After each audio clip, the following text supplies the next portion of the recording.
Здравейте, радвам се смели граждани на Свищов, на община Свищов, че сте тук. Това, че вали не пречи. Дъжда никога не е пречил, когато трябва да се защити България. Защото всъщност не става дума само за Лева, както и Сашо, както му казваме, нашия общински съветник от Възраждане в Общинския съвет на Свищов каза.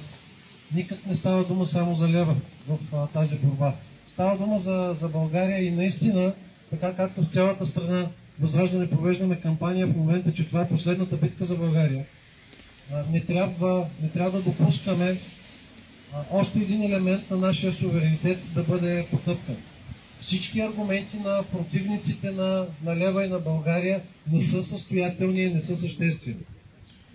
Не може Народното събрание, всъщност може, но не бива, така както направи вече на 2 пъти, да отхвърля гласа на 604 000 българи, които се подписахме, сигурен съм и много от вас се подписаха, за това да има референдум.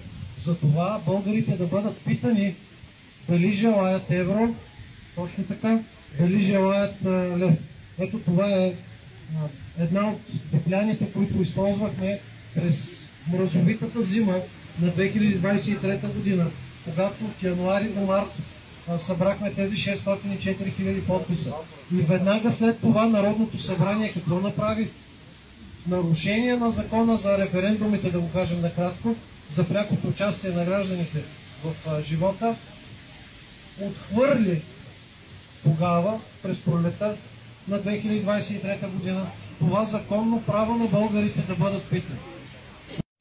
Една демократична държава.